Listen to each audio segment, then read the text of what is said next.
والسلام على أشرف الأنبياء والمرسلين وعلى آله وصحبه أجمعين.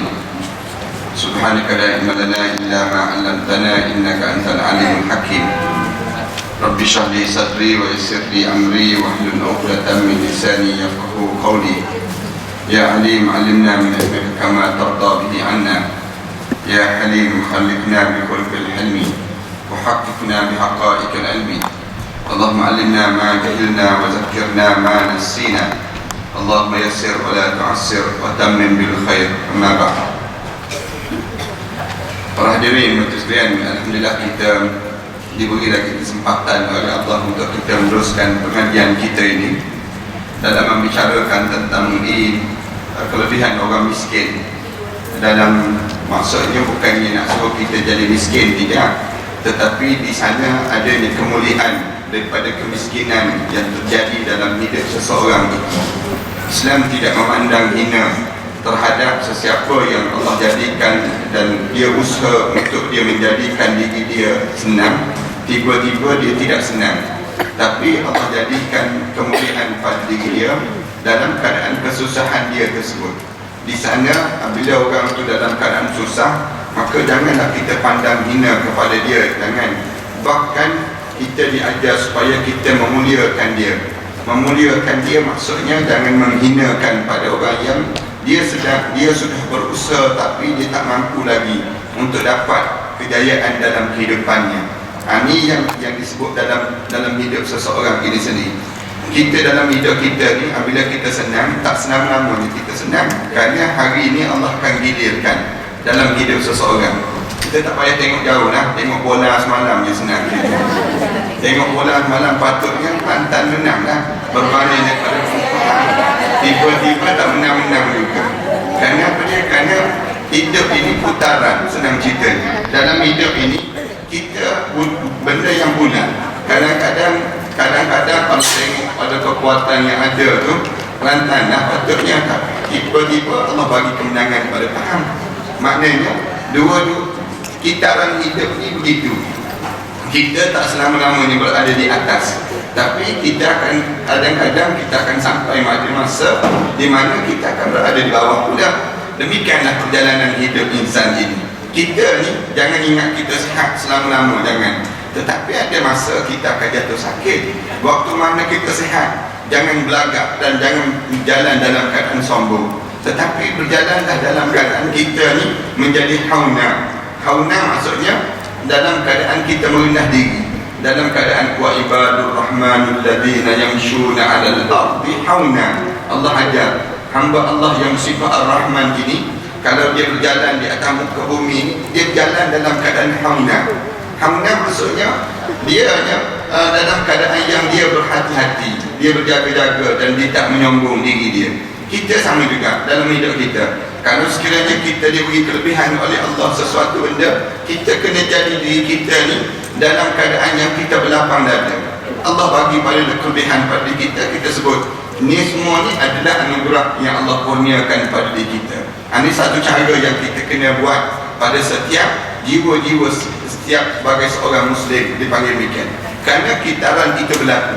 Orang yang sihat tak selama-lamanya sihat, lama-lama dia akan jatuh sakit pula. Waktu mana kita lihat orang yang sakit, jangan hina dia, jangan.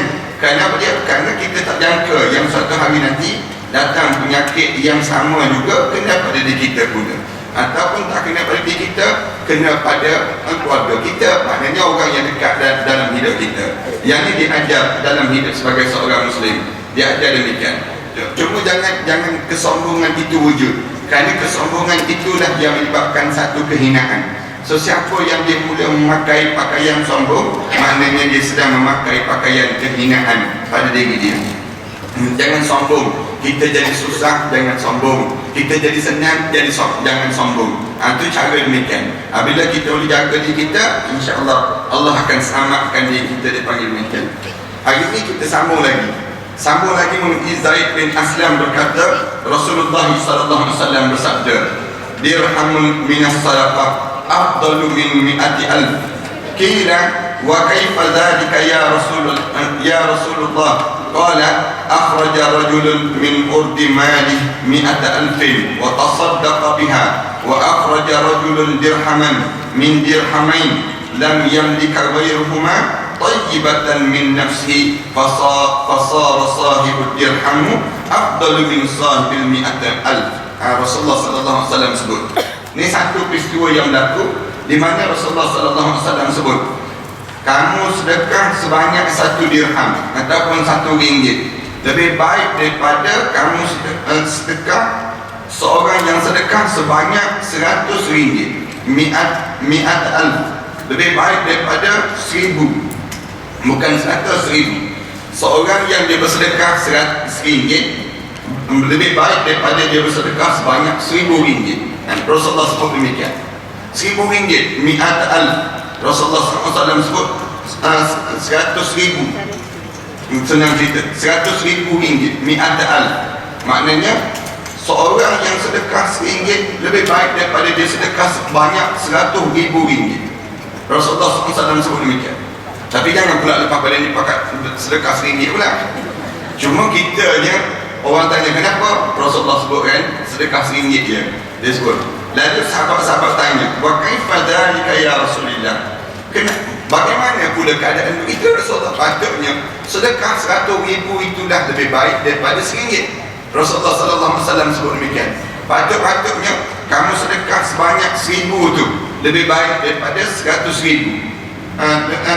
Kamu sedekah 100,000 tu lebih baik daripada RM1. Senang cerita ni. Lalu Rasulullah sallallahu alaihi wasallam jawab, akhraja rajulun min urdi malihi 100,000 wa tasaddaqa biha wa akhraja rajulun dirhaman min dirhamain lam yamlik ghairuhuma. Rasulullah sallallahu alaihi wasallam sebut gini, kata Rasulullah, seorang yang sedekah dari 100,000 daripada kekayaan yang banyak lagi daripada dan sedekah yang 100,000 yang dikeluarkan itu daripada jutaan ringgit yang ada pada diri dia. Dia baru sedekah 100,000 baru daripada jutaan ringgit yang ada pada dia. Katanya Rasulullah sallallahu alaihi wasallam, dan seorang yang lain dia bersedekah 1 ringgit, 1 dirham ini yang dia hanya memiliki 2 dirham saja duit. 2 dirham saja duit dia. Katanya Rasulullah SAW, tentu dengan keadaan yang dia sedekah tersebut, lam yamliku ghairuhuma tayyibatan min nafsi. Dia sedekah pula dalam keadaan jiwa dia ni lapang je. Dia bagi itu dalam keadaan tenang je. Dia ada 2 ringgit je, tapi dia sedekah RM1. Kemudian ada orang yang dia sedekah 100,000 ringgit, tapi dia hanya memiliki jutaan ringgit lagi dalam hidup dia. Kamu bayang mana yang lebih mulia?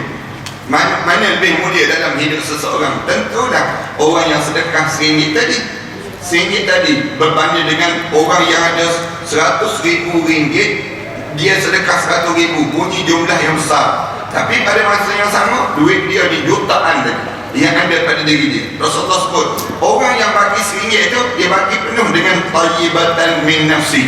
Dia bagi pula dalam keadaan lapang dada dia, lapang jiwa dia. Fasar sahibu dirham afdalu min sahibil mi'atim alf. Rasulullah SAW sebut, maka jadilah orang yang derma sebanyak RM1 tadi, 1 dirham tadi, lebih bernilai di sisi Allah berbanding daripada orang yang derma sebanyak 100,000 ringgit tadi. Maknanya kita ni jangan tengok kepada yang disebut dengan nilai jumlah yang diberi. Waktu mana orang derma, kita jangan fikir nak bagi sikitnya kita sebut demikian. Jangan. Waktu mana orang bagi satu benda pada seorang ni, kita kena tengok bagaimana dia bagi dengan penuh keikhlasan. Dia bagi dengan penuh ketakwaan yang ada pada diri dia. Ketakwaan tu kadang-kadang kan orang miskin, orang kampung, dia datang ke bandar, misalnya contoh, dia bawa dengan apa dia, kadang-kadang dia bawa datang ayam yang belum disembelih lagi, bagi pada kita seekor je dia bagi. Kadang-kadang kita pergi ke kampung-kampung, dia diberiakan nak bagi hadiah pada ustaz, bagi durian, bagi cempedak, misalnya contoh ni, nak letak dalam kereta. Ustaz-ustaz ni menung nak bawa balik, durian sebiji je nak bawa balik, tapi nak bau tu lama. Yang menyebabkan kita terfikir Tapi oleh kerana keikhlasan dia tadi, beria dia simpan nama. Kadang-kadang dia masak atau beria, masakan dia tu kan, masakan kita je, dia buat itu kerana Allah lebih bernilai daripada yang kita pergi di hotel mewah, kawan-kawan kita ajak, ataupun kita makan makanan yang banyak-banyak yang hebat. Kadang-kadang kita ni tak rasa nilai benda demikian. Ibu kita kan, kadang-kadang kita balik ke kampung, ibu kita ni kadang-kadang dia bawa, dia taruh pucuk paku, dia letak dengan apa dia, dengan pucuk-pucuk ubi dan sebagainya. Kita kata tak payahlah, kita sebut kat bandar banyak lagi, beli je kita sebut. Kadang-kadang kita sebut ni kan, anak-anak ni kan, dia jawab senang je, tak payahlah nak letak pucuk-pucuk ubi ke, nak letak barang-barang ni dalam kereta dia tu, buat semak aja dia sebut. Nanti dia kata apa dia, nanti kita pergi dekat bandar, semua bandar, dekat bandar ni ada semua, pergi pasar section nak jumpa semua itu. Maknanya senang pada diri kita nak beli apa dia, jumpa semua. Tapi kita tak tahu nilai yang dia bagi tadi, walaupun nampak kecil, tetapi dia bernilai besar di sisi Allah Subhanahu Wa Taala, berbanding daripada nilai yang diberi banyak besar tetapi dia tidak dipandang di sisi Allah tadi. Ini gambaran yang perlu kita faham dalam hidup kita. Sebab tu kadang-kadang ada orang yang Allah bagi pada dia kelebihan-kelebihan, dia bagi untuk agama ni cituk dia, senang cerita, benda yang secamik je, senang itu. Dia bagi untuk urusan agama ni sikit je berbanding dengan nikmat yang dia dapat. Tetapi ada orang yang Allah bagi pada dia nampak kecil je, sikit je, tetapi nilai dia besar di sisi Allah Subhanahu Wa Taala. Ini kita kena faham bagaimana nilaian di sisi, walaupun nampak dia susah, tetapi benda tersebut bernilai besar dan dipandang di sisi Allah Subhanahu Wa Taala. Jangan pandang pada barang itu, tetapi kena pandang di sebalik itu. Di sebalik itu yang besar yang Allah Subhanahu Wa Taala sedang jadikan pada orang yang susah. Kadang-kadang kita nampak biasa je panggil orang-orang miskin. Kita kata lah, kenapa dah panggil orang miskin dekat rumah kita, kenapa dah tak panggil kita. Kalau orang glamour-glamour, orang kaya-kaya datang, kita rasa hebat rumah tangga kita. Sebenarnya tak, datang orang miskin tu jauh lebih bernilai daripada orang ni. Kenapa? Orang ni dah biasa dah hidup. Tetapi orang yang susah ni, bila dia datang ke rumah kita, dia makan di rumah tangga kita, kemuliaan itu dia rasa. Dia rasa kenikmatan yang dinikmati diri sendiri. Ini benda yang kita kena faham dalam hidup sebagai seorang mukmin. Al-Hasan radhiyallahu anhu berkata, Nabi SAW ditanya oleh seorang sahabat, jika kami menginginkan sesuatu dan tidak dapat mencapainya, apakah kami dapat pahala ya Rasulullah? Seorang tanya Rasulullah SAW, kami nak sesuatu tapi kami tak mampu ya Rasulullah. Kita tengok orang lain dapat nikmat, terliur je kita, melebih jari liur kita misalnya, naknya nikmat sebagaimana dia. Ada orang yang hidup ni, dia nak apa? Pantang dia nak, dia dapat. Dia nak, dia dapat. Ada orang yang dalam hidup ni, dia nak, tak dapat. Nak, tak dapat. Kenapa? Keinginan dia tak dapat sama dengan yang orang lain dapat. Tapi bagaimana dia yang dia inginkan tadi, dapat pahala ke tak dapat pahala? Ditanya oleh Rasulullah SAW, ditanya pada Rasulullah. Lalu Rasulullah SAW jawab, dengan amalan yang manakah kamu akan mendapat pahala jika tidak mendapat dalam keadaan itu? Maksudnya Rasulullah tanya, amalan apa lagi yang kamu dapat pahala? Kalau yang tu pun kamu, misal contohnya kamu tak dapat, amalan apa lagi yang kamu dapat pahala? Yang tu maksudnya, kalau kamu rasa ingin sesuatu, tiba-tiba kamu tahan diri kamu, tak buat benda demikian, kamu sabar dengan keadaan demikian, dapat pahala dah dalam hidup kamu. Kan kadang-kadang kan kita tengok orang yang glamour, orang yang nampak hebat-hebat, kadang-kadang kita pun teringin juga nak macam tu. Tapi kita kata apa dia? Kita kata tak boleh. Sekarang kalau kita buat juga, kita buat dosa. Kalau kita buat juga, kita buat benda demikian. Sabarlah. Sabar apa dia? Sabar di akhirat nanti. Mudah-mudahan setiap benda yang kita inginkan itu, kita dapat pahala di sisi Allah Subhanahu Wa Taala. Anda buat contoh yang mudah dia. Minum arak. Minum arak tu, kita tengok orang minum arak tu tahu berdekat-dekat. Dia mabuk kan? Dia mabuk ni. Kita kata, seronok ke minum arak? Sedap ke minum arak? Kita sebut demikian. Kita tak minum arak ni sebab apa? Ditahan oleh agama. Ditahan oleh agama. Agama kata jangan minum arak. Kalau kamu minum arak, nanti kamu tak ada peluang untuk kamu nak menikmati rasa nikmatnya di syurga nanti tentang arak tadi. Kita pun tahan diri kita. Tahan diri kita ni kenapa? Agama yang mengajar demikian. Tapi orang-orang yang mewah-mewah, dia boleh sebut, dia boleh minum arak macam biasa je dalam hidup dia. Dia boleh minum arak itu macam minum air je dalam hidup dia. Minum air masak itu je pada diri dia. Kita je kata tak boleh. Kenapa dia? Kerana syariat yang melarang kita buat benda demikian. Maknanya kita dapat pahala ke benda demikian. Dapat pahala kita menahan kesabaran di atas ketaatan pada perintah Allah Subhanahu wa taala. Semalam ada seorang perempuan, dia telefon pada anak. Dia tanya soalan. Dia kata, "Ustaz, saya ni di-tag oleh suami saya, dilafazkan cerai dalam SMS. Tapi dia sedang mabuk, Ustaz. Dia sedang mabuk. Apakah jatuh lafaz cerai tadi? Disebut demikian." Anak kata jatuh. Anak kata jatuh. Kenapa dia? Kerana dia sengaja buat mabuk. Dia gini. Dia memang. Anak kata dia jatuh. Di dalam keadaan mabuk. Kecuali dia dimabukkan. Dia dipaksa untuk mabuk. Kemudian dia lafaz cerai. Tapi dia pergi minum arak. Kemudian dia minum arak. Kemudian dia lafazkan cerai. Anak kata, kenapa? Dia kata suami saya sedang mabuk. Tapi dia tulis SMS. Dia kata saya ceraikan awak talak satu. Dia sebut demikian. Dia kata jatuh tak jatuh, Ustaz? Anak kata jatuh. So apa dia jatuh? Sebab dia ni pergi memabukkan diri. Dia buat mabuk tu dia sendiri buat. Itu yang kedua, lafaz cerai ni jangan main. Jangan kita nak main-main dalam kita lafaz cerai. Apabila di antara perkara yang mudah dalam agama ni, salah satunya lafaz cerai, jual beli, kemudian merdekakan hamba, kemudian akad nikah. Ini 2-3 benda yang memudahkan dalam urusan agama melalui perkataan. Lafaz jual beli mudah je. Saya jual saya beli ya. Maknanya terijab kabul itu. Dia panggil demikian. Jual ayam, saya dah jual lah. Disebut demikian. Maknanya ijab kabul telah jadi. Kemudian atau kenapa dia nikah? Kawinkanlah saya. Ya, saya kawinkan kamu. Nikah? Ya, nikah dah. Senang kita. Pakcik saya berkenan dengan anak pakcik. Pakcik kawinkan anak pakcik yang nama sekian-sekian pada saya ya.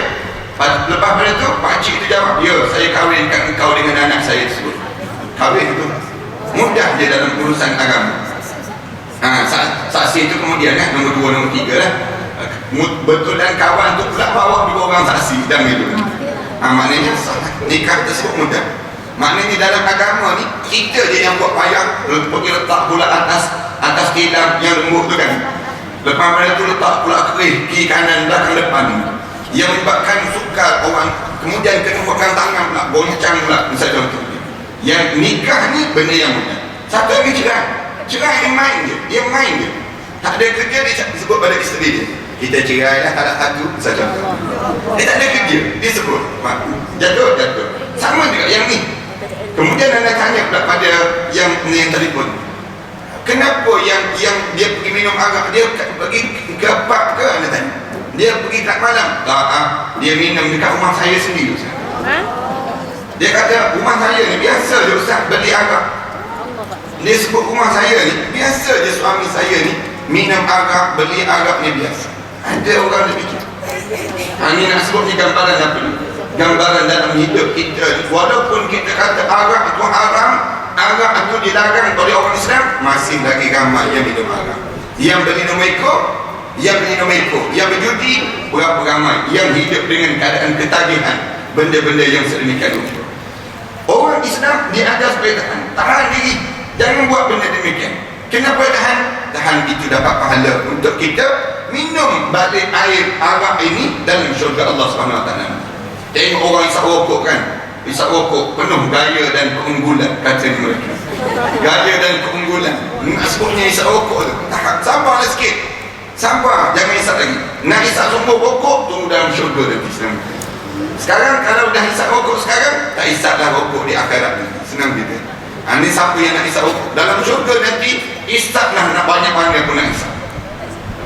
Tak dalam keadaan sakit dah, tak ada dah lemah jantung ke, tak ada dah dalam syurga nanti. Maknanya sabar seketika dalam mentaati perintah Allah.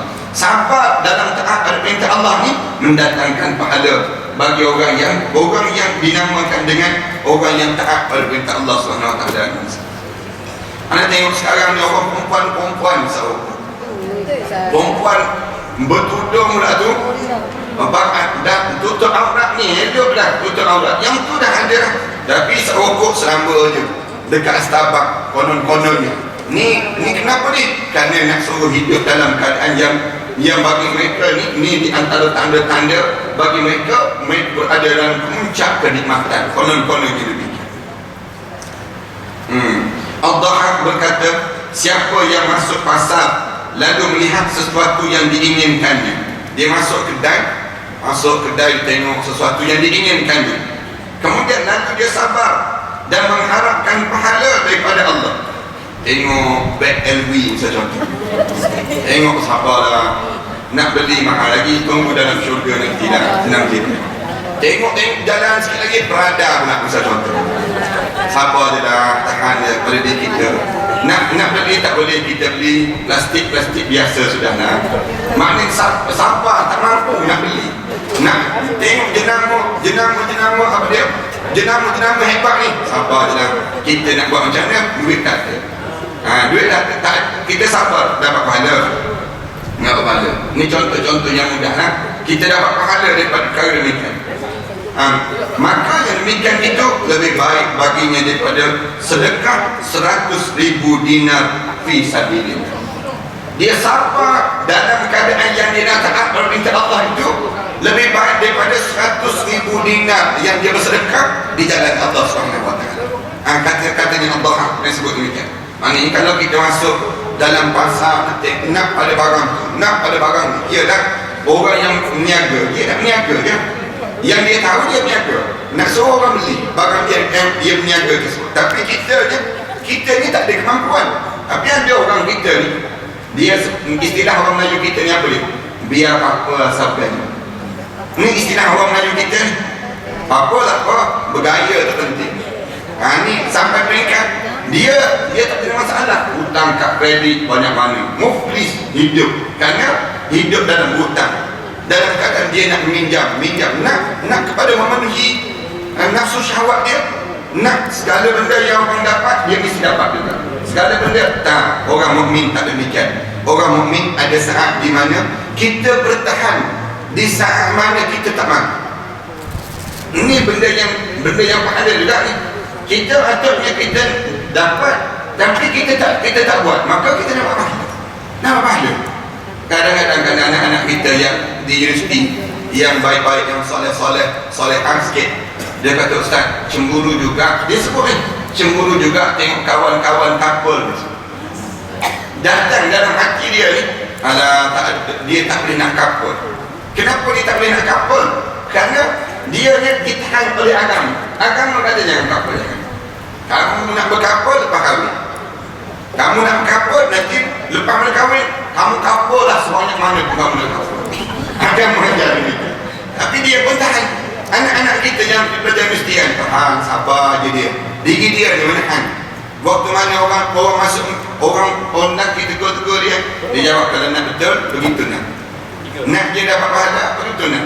Kerana couple itu dosa, tunang itu pahala. Anak biasa sebut ke anak-anak kita di universiti, anak sekolah letak tagline dalam tiap-tiap kali mana dia ni apa dia jumpa apa, sabar dan tahan. Couple dosa, kamu couple je dosa, tapi kamu bertunang dapat pahala. Sebab tu Islam suruh bertunang dapat pahala. Kalau nak bercinta-cinta, nak suruh kita nak rasa serasi tak serasi, dilarang dalam agama. Agama suruh bila? Waktu mana kamu bertunang dulu. Nak tahu? Soal itu dalam Islam ni, anak ulang banyak kali kan, bertunang itu kalau dah bertunang putus tak ada masalah. Islam tak rasa aib langsung. Yang Islam aibkan waktu mana kamu kahwin, kamu ni bercerai, itu aib. Tapi kalau tunang putus, jangan rasa aib. Relax bro. Nak sebut ni gambaran ni. Nak sebut pada anak-anak kita, kalau dia bertunang putus, biasa saja, tak ada masalah apa. Kenapa? Kerana memang kita dah dapat pahala tunang. Pahala tunang pada kita di sini. Ini cara yang kita kena ajar pada kita. Orang kita kalau bertunang putus, mandi bunga terus. Ya, betul. Dia suruh mandi bunga terus. Ni orang kita jadi demikian. Padahal dalam Islam ni, kalau dah sampai peringkat kamu tunang putus, kamu belum sesuai lagi dengan jodoh dia. Tak ada masalah pun. Yang aibnya, bila waktu mana kamu dah kahwin, tiba-tiba kamu cerai. Abghadul halal indallahi at-talaq. Di antara benda yang paling benci di sisi Allah dalam agama ni, benda yang halal ialah bercerai dalam hidup kamu. Macam tadi lah, kes. Bila suami dia dah 8 cakap, isteri dia kemak-kemak nak keluar. Suami dia kata, alah kenapa bodoh sangat engkau ni dia. Katanya, bodoh sangat engkau. Baru cerai talak 1, baru kita ada 2 lagi. Dia boleh sebut demikian. Dah bercerai. Kalau dah bercerai, maknanya dia telah memutuskan ikatan yang dilafaz sebelum itu. Benda yang dilafaz sebelum daripada ni, Islam dah memuliakan dengan nikah tadi dengan lafaz yang halal. Tiba-tiba kamu sebut lafaz cerai, maknanya kamu sudah memutuskan lafaz yang kamu telah sebut sebelum daripada. Allah, orang bukan biasa, bukannya orang yang paman-paman saja, tidak, tapi orang profesional. Suaminya profesional. Anak tanya kerja apa dia? Dia sebutlah kerja memang kalau takat gaji ni 12,000, 13,000 tu biasa saja. Abu Lis berkata, dalil atas kelebihan orang fakir itu ialah ayat wa aqimus salata wa atuz zakat wa ati mani, tegakkanlah sembahyang dan keluarkanlah zakat dan taatlah pada Allah, pada Rasul, supaya kamu diberi rahmat oleh Allah Subhanahu wa taala. Ini dalil yang menunjukkan bagaimana Allah Subhanahu wa taala memuliakan orang yang miskin itu dibandingkan dalam keadaan yang kaya tapi sombong kepada Allah Subhanahu wa taala. Hidup ini kita kena diajar supaya hidup kita, tapi yang Allah benci lagi orang kaya yang sombong, lebih Allah benci miskin yang sombong. Miskin yang sombong. Dah miskin, sombong pula, belagak pula tu. Dah kamu ni susah. Dia boleh sebut tu. Anak biasa jumpa demikian. Waktu mana kita agih-agihkan duit zakat jemaah yang bagi ni, pada anak ni nak bagi pada orang-orang yang susah. Orang yang susah tu dia jumpa balik. Dia kata, Ustaz, tahun lepas bagi 100, tahun ni bagi 70. Kenapa dia sebut ni? Padahal turun sikit RM30 je. Misalnya contoh, saya tahun lepas saya layak, tapi tahun ni kenapa saya tak layak? Ada yang dapat RM70 tu koyak duit tu. Koyak duit. Kita tengok, nak sebutnya geramnya dia tak dapat RM100. Kita kata tahun lepas dia dah jumlah banyak kita dapat, kemudian kita boleh agih banyak sikit. Tahun ni dapat sikit, kita bagilah cara sikit kita sebut. Tapi orang yang susah ni, dah susah tapi sombong. Orang yang biasa tengok tak? Orang dah dia dalam keadaan susah tapi dia belagak. Rumah dekat dia masjid, datang masjid tak datang.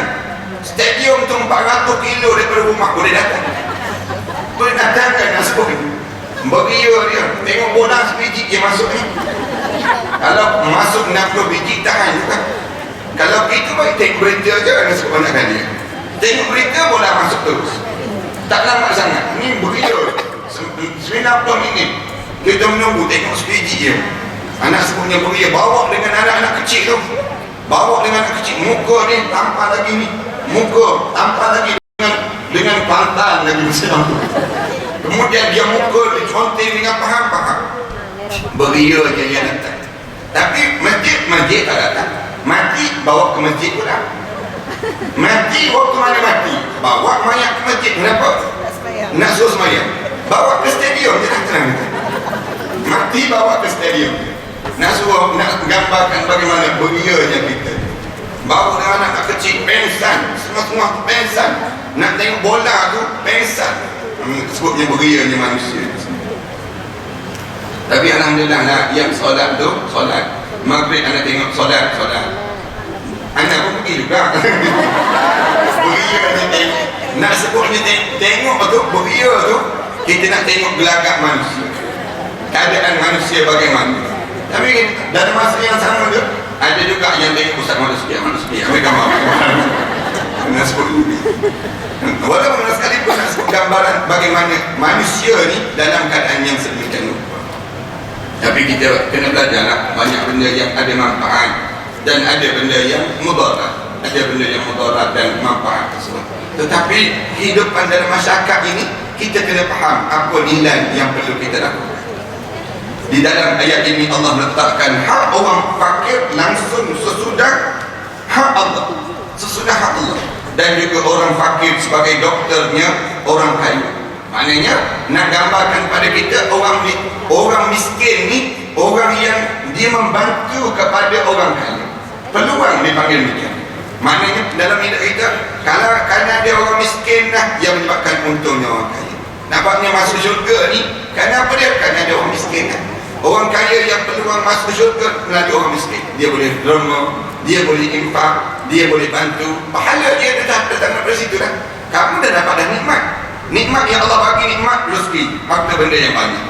Nikmat yang kamu dapat lagi apa dia? Allah sediakan tempat untuk kamu nak keluarkan zakat, untuk kamu nak bantu orang yang susah. Maknanya ni peluang untuk dapat pahala dalam hidup ini. Dan juga orang fakir sebagai doktor ni orang kaya, sebab jika ia sakit disuruh sedekah kepada fakir miskin. Di antara cara kalau kita sakit, kita nak suruh peluang untuk kita nak suruh sembuh penyakit kita ni, sedekah, banyakkan sedekah. Dengan kita bersedekah, dia menyembuhkan sakit kita. Itu cara dia. Kita ni tak, kalau dah sakit nak suruh orang sedekah, orang kena, kita nak terbaring ke atas katil, orang pun datang ziarah kita. Waktu mana salam tu mesti kau kenapa? Salam kau dia panggil.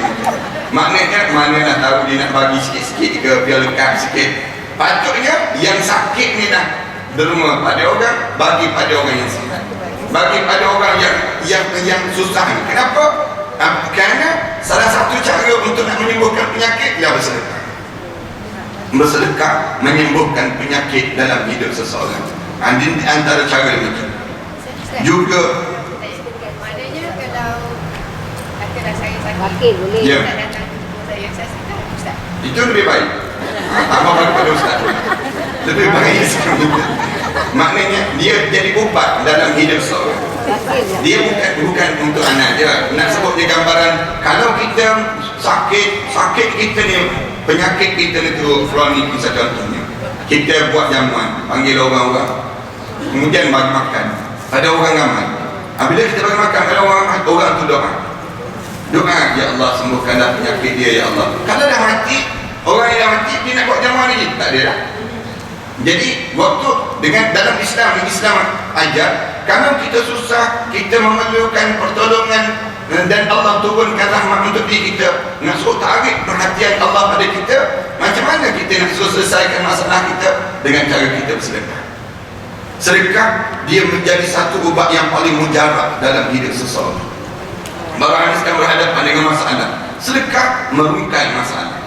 Dia akan jadi demikian. Bila kita bersedekah, dia akan membantu jalan penyelesaian dalam hidup seseorang. Nak sedekah pada siapa? Takkan kita nak sedekah pada orang kaya? Sedekahlah pada orang miskin. Bila kita sedekah pada orang miskin, maknanya dia telah memberi peluang ubat yang menyembuhkan kesulitan dan kesukaran dalam hidup kita. Ini ubat-ubat, dia panggil ajaibnya sedekah. Kelebihan sedekah tu sehingga Rasulullah sebut dalam hadis ni banyak. Dan anda baca hadis-hadis yang cerita tentang sedekah ni sampai lebih kurang 12 kelebihan orang yang rajin bersedekah. Sedekah memanjangkan umur. Sedekah ni panjang umur. Orang akan baca doa pada diri kita, ya Allah panjangkanlah umur dia. Kenapa? Kerana dia ni rajin bersedekah, panjang umur. Ataupun kita meninggal dunia, kita akan meninggal dunia juga tu, dia rajin sedekah meninggal dunia juga. Jawabnya, panjang juga umur dia. Pahala dia masih hidup, pahala dia tu hidup. Memang hidup sungguh. Kalau orang ambil daripada yang dia sedekah tadi, orang buat pahala lagi panjang pahala tu berterusan dalam hidup seorang. Sedekah menolak bala, raddal bala bisedekah, tertolak bala dengan kita sedekah. Patutnya bala tu sedang turun, memang menghampiri kita. Tiba-tiba kita sedekah, dia tertolak bala dalam hidup kita. Ini cara demikian. Kerana bala itu rahmat Allah tu datang daripada sedekah. Ia akan tolak balik, naikkan balik. Hebat tak hebat sedekah ni, hebat tak hebat sedekah ni, air hujan yang sedang turun naik balik. Kerana kehebatan sedekah. Ini kelebihan orang yang bersedekah. Ini gambaran bagaimana Allah nak tunjukkan kehebatan sedekah, di mana Allah Subhanahu Wa Taala jadikan kelebihan kekuatan yang ada pada sedekah. Kamu nak sedekah pada siapa? Fakir miskin, pada orang yang susah, yang dianjurkan pada kita. Juga sebagai penyuci, sebab bila bersedekah pada fakir miskin, maka ia dibersihkan daripada dosa-dosa. Di antara kelebihan sedekah lagi, di mana cuci dosa-dosa kita. Cuci dosa-dosa kita. Patutnya kita ni tersangkut-sangkut dekat nak meninggal dunia. Dekat nak meninggal dunia kan, payah. Kenapa? Ingat gelang kita, siapa yang nak guna apabila kita mati. Kita teringat nanti handbag kita, siapa yang ambil. Nanti kalau kita meninggal dunia, jam tangan kita, siapa yang pakai pula. Kita fikir kan dekat. Tapi apabila kita dah mula bersedekah, kita tak ada fikir. Tak ada dah benda yang kita nak fikir. Nanti kalau kita meninggal dunia, kita terganggu kan dengan harta benda tu, terganggu. Orang yang dekat nak meninggal dunia, salah satu benda yang dia cukup dia nak suruh tangguh kematian ni, salah satunya apa dia? Dia minta pada Allah, laula aqartani ila ajalin qarib fa asaddaqa wa akun minas salihin. Dekat nak meninggal dunia tu, dia sebut pada malaikat, jangan bagi mati lagi, kerana kalau tak bagi mati lagi, aku nak bersedekah, nak bersedekah. Sedekah tadi yang menjadikan penyuci dosa. Dia membersihkan dosa-dosa, terhapus dosa-dosa kita dengan sedekah. Nak sedekah pada siapa? Orang miskin. Dengan kita tolong orang miskin, bantu orang susah dan sebagainya, yang ini kekuatan pada kita. Juga membersihkan hartanya. Dengan kita sedekah, bersihlah harta kita tadi. Bersih baju, ada cara dia. Bersih kereta, ada cara dia. Bersih harta, ada cara dia. Cara bersihkan harta macam mana? Kita bersedekah. Bersedekah tadi membersihkan harta. Nak sedekah pada siapa? Bersedekah di jalan Allah, yang namakan dengan kita bersedekah pada orang-orang miskin dan orang-orang yang susah ini sendiri. Allahu Akbar. Anda ingat lagi waktu mana kan? Anda sentiasa teringat cerita ni. Yang apabila ada jemaah dulu surah Syekh 8 bagi kain sembahyang. Anda cerita banyak kali dah yang bagi kain sembahyang untuk diberi kepada orang-orang miskin. Anda ambil kain sembahyang tu, anda bagi pada anak yatim, orang miskin. Ada satu tu, anak yatim tu, waktu mana dia dapat saja kain sembahyang tu, dia balik tempat dia duduk kan, dia buka tu, dia cium, dia menangis. Nangis esok dia. Anak tengok dia cium, dia menangis. Dia cium, dia menangis. Bila anak yatim tadi baru boleh jadi 11 tahun, 12 tahun, begitulah umurnya. Lepas pada tu, anak panggil ibu dia, kenapa? Anak jumpa dengan ibu dia, anak tanya, kenapa? Dia kata, Ustaz, sebenarnya anak perempuan saya ni dah lama dah minta kain sembahyang. Saya tak mampu nak beli. Hari ni bila Ustaz bagi itu, alhamdulillah, dia sebut demikian.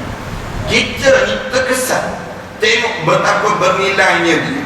Dengan kain sembahyang nampak kecil je, tapi dia tu nak dia rasa lama dah dia nak, impian dia ni nak kain sembahyang. Tiba-tiba kita bagi kain sembahyang tersebut. Bagi kain sembahyang tu yang diberi, anda ingat ada surah Syekh 8 bagi satu kotak, anda ingat beli, kita agih-agih pada orang miskin. Nak sebutnya orang miskin dan anak yatim. Sampai pada mereka tersebut, mereka rasa cukup gembira, cukup rasa ceria. Kenapa? Yang ni yang mereka inginkan. Dia dah tengok orang lain kain sembahyang berbunga-bunga, beropo-ropo ke apa dia panggil. Adanya dengan siap dengan manik-maniknya kadang-kadang. Nak sebut di gambaran demikian. Yang dia ni tak tahu nak pakai kain sembahyang pun tak tahu macam mana. Berkongsi dengan ibunya, berkongsi dengan adik-beradik dia. Dia nak memiliki sendiri. Alhamdulillah dia dapat benda demikian. Juga si fakir itu, dan juga sebagai pesuruhnya yang boleh membantu. Sebab bila dia bersedekah untuk ayah bondanya yang telah meninggal, ia pergi kepada fakir miskin dan memberikan sedekah pada mereka. Maknanya dia akan dapat pahala kepada orang yang sudah meninggal dunia. Bila kita pergi cari, dia akan tolong orang miskin ni, menolong kita. Dia tolong macam mana? kita pergi jumpa dengan orang miskin tadi, kita bagi sedekah. Untuk siapa ni? Untuk arwah ayah yang sudah meninggal dunia. Kita niat yang saya nak buat ni untuk pahala arwah ayah. Sampai ke untuk arwah ayah? Ya, sampai untuk arwah ayah kita semua. Ada jemaah yang tanya juga soalan pada anak ni. Dia kata, Ustaz, lepas pada meninggal dunia orang bagi derma kepada arwah ni meninggal dunia. Apakah duit derma itu duit pusaka, Ustaz? Kan kita kadang-kadang keliru. Duit itu duit siapa? Orang kata banyak. Berapa banyak dia dapat? Dia kata ada 3,000, ada 4,000, dia sebut macam banyak. Maknanya yang diberi tersebut, adakah duit itu duit pusaka? Dia kata tak, dia bukan duit pusaka. Sebab duit pusaka ni, harta pusaka ni mesti dimiliki waktu mana dia hidup. Kalau dia dah meninggal dunia, tak jadi dah. Tapi duit itu untuk menguruskan mayat seorang hamba Allah ini, urus jenazah dan sebagainya. Lepas pada itu, duit tersebut untuk apa dia? Duit tersebut ni juga untuk kita gunakan sedekah di atas nama dia. Sedekah di atas nama dia tersebut. Maknanya kita pergi masjid-masjid, kita tanya, kipas dah okey ke? Kita misal contohnya, lampu macam mana? Kita pun beli alat-alat tersebut, kita ganti di atas nama arwah ayah kita, arwah ibu kita misal contohnya. Maka dapat pahala berterusanlah kepada si mati ini. Itu cara ni. Kemudian untuk ayah bonda yang meninggal dunia juga menjaga kekayaannya. Sedekah tadi menjaga kekayaan yang dimiliki oleh orang-orang kaya. Kita bagi pada fakir miskin, dia nak merompak lagi, tak ada dah. Dia nak mencuri, tak ada dah. Kerana dia tahu dah, dia akan dapat. Apa dia dapat daripada mana?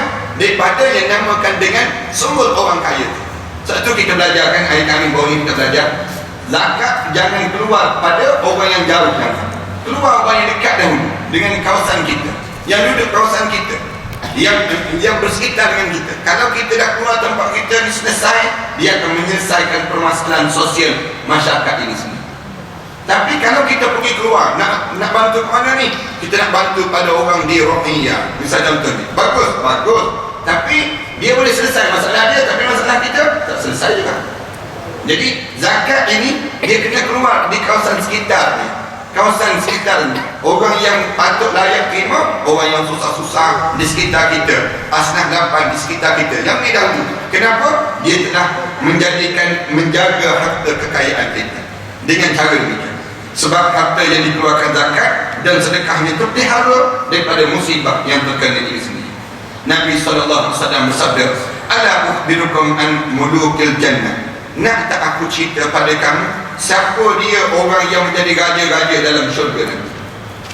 Kamu nak tahu tak siapa dia yang menjadi orang yang panggil raja-raja dalam syurga nanti? Mulukil jannah, maksudnya dia menjadi pemimpin dalam syurga nanti, menjadi pembesar dalam syurga nanti. Qalu na'am. Lalu sahabat-sahabat jawab, ya Rasulullah. Qala humud du'afa'ul mazlumun alladhina la yuzawwajuna mutana'imati wa la tuftahu lahum abwabus sujudi yamutu ahaduhum wa hajatuhu tatadallaju fi sadrihi walau aqsama 'ala Allahi la'abarrahu. Rasulullah sallallahu alaihi wasallam sebut, siapa orang ni? Orang yang jadi pemimpin dalam syurga. Humud du'afa'ul mazlumun. Itu orang-orang yang du'afa, orang yang lemah ataupun orang yang miskin di dunia, yang dizalimi, dikhianati. Alladzina la yuzawwajuna mutana'imati, yang teranainya yang tidak diterima untuk kahwin dengan orang perempuan-perempuan bangsawan. Wala tuftahu lahum abwabus sudad, dan tak dibuka pintu-pintu yang sedang tertutup. Maknanya mereka dizalimi, ya dizalimi. Mereka ni tengok anak-anak orang kaya, anak-anak orang kaya terasa juga nak kahwin dengan anak orang kaya, tapi pergi, alah, ada harapan. Masuk je sampai pintu pagar lagi kena reject kan. Maksud kenapa? Alah, kamu ni kan nak buat hantaran 999 boleh ke? Nak buat nak tu boleh ke? Dia jadi tak standard. Kan ada orang yang ada di kalangan kita yang dipandang, alah, anak orang miskin, orang kampung, orang nak kahwin. Orang yang nanti kan susah nanti. Kamu kahwin dengan orang-orang yang begitu nanti dia tumpang kita pula. Dia bukan kamu. Dia pandang demikian. Kita pandang hina pada dia. Mazlum, dia zalim. Padahal dia layak tak layak kahwin dengan kita. Layak. Kadang-kadang anak kita ni lelaki nak pada perempuan. Perempuan tu orang kampung je. Kerja benda, ada kerja bendang je. Bapaknya kerja bendang. Kemudian ibu tak kerja. Suri rumah tangga. Kemudian lepas tu kita pula anak pengarah.